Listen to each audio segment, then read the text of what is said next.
আমি আজকে আপনাদের সামনে একটা সংবাদপত্রের প্রতিবেদন তুলে ধরব।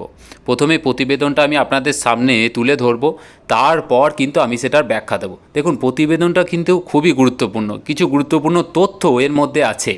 প্রথমে আমরা প্রতিবেদনটা একটু দেখে নিই। দেখুন, টেট রেহাই দিতে এখনও অর্ডিন্যান্স আনলো না কিন্তু কেন্দ্র। ক্ষুব্ধ শিক্ষকরা কি বলছে? বলছে কর্মরত শিক্ষকদের টেট বাধ্যতামূলক। আর এই নিয়ে মাথায় হাত শিক্ষকদের।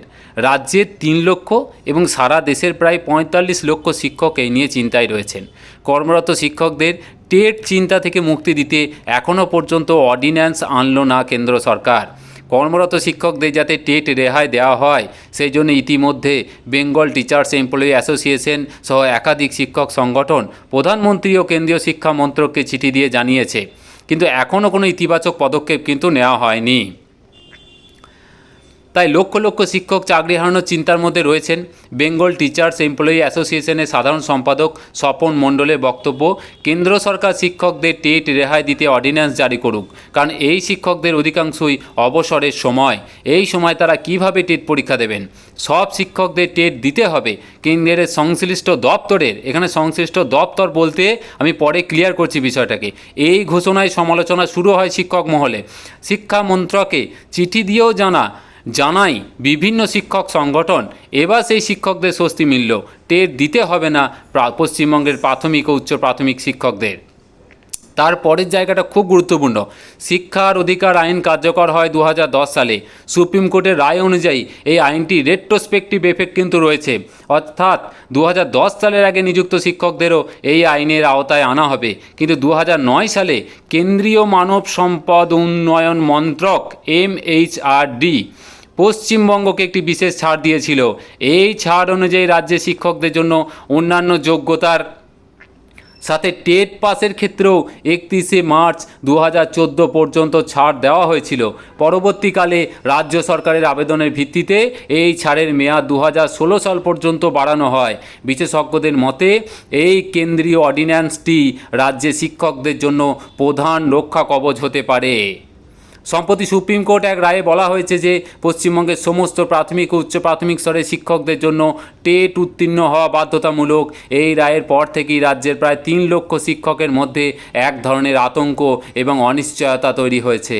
অনেকেই আবার নতুন করে পরীক্ষার প্রস্তুতিও শুরু করে দিয়েছেন। তবে বিভিন্ন বিশেষজ্ঞের মত অনুযায়ী শেষ পর্যন্ত এই শিক্ষকদের টেট দিতে নাও হতে পারে।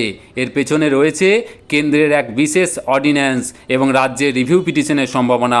এই মুহূর্তে রাজ্যে 3 লক্ষ শিক্ষকের ভবিষ্যৎ সম্পূর্ণভাবে নির্ভর করছে রাজ্যের পরবর্তী পদক্ষেপের ওপর। শিক্ষক মহল এবং বিশেষজ্ঞদের আশা শীঘ্রই এই বিষয়ে পদক্ষেপ গ্রহণ করা হবে। দেখুন, এই ছিল প্রতিবেদন। আমি প্রতিবেদনটা খুব সংক্ষেপে যদি আপনাদেরকে ব্যাখ্যা করি তাহলে এটাই দাঁড়াচ্ছে যে টেটকে রেহাই দিতে এখনও পর্যন্ত কেন কেন্দ্র সরকার অর্ডিন্যান্স আনলো না। এখানে কোন অর্ডিন্যান্সের কথা বলা হয়েছে?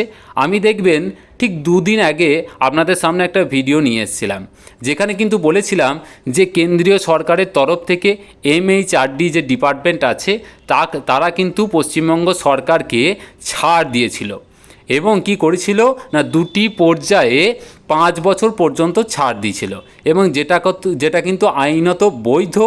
RT অ্যাক্ট 2009-এর 23-2 যে উপধারা আছে তার ভিত্তিতে প্রথম পর্যায়ে 2014 সালের 31শে মার্চ পর্যন্ত এবং দ্বিতীয় পর্যায়ে 2016 সালের 31শে মার্চ পর্যন্ত।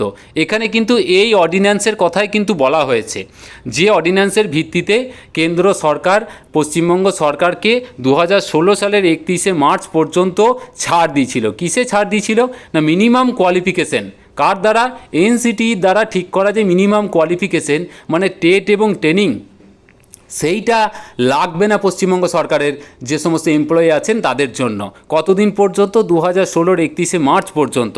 তা এই বিষয়টার কথাই কিন্তু এখানে তুলে ধরা হয়েছে এবং মনে করা হচ্ছে এই অর্ডিন্যান্সটি যদি কোর্টের সামনে রিভিউ পিটিশনের মাধ্যমে যদি সঠিকভাবে তুলে ধরা যায় তাহলে কিন্তু সমস্যার সমাধানের একটা রাস্তা বেরোবে এবং সেক্ষেত্রে কিন্তু অন্যান্য রাজ্যের ক্ষেত্রে কী হবে জানা নেই, কিন্তু পশ্চিমবঙ্গ সরকারের যারা শিক্ষক আছেন বিভিন্ন স্কুলে প্রাথমিক থেকে উচ্চ প্রাথমিক স্তরে তাদের কিন্তু একটা সুরাহা আসলেও আসতে পারে। আমি আপনাদের মনে করিয়ে দিতে চাই যে এই সংক্রান্ত একটা ক্লিয়ার পরিষ্কার ভিডিও কিন্তু আমি আমার চ্যানেলে আপলোড করে দিয়েছি।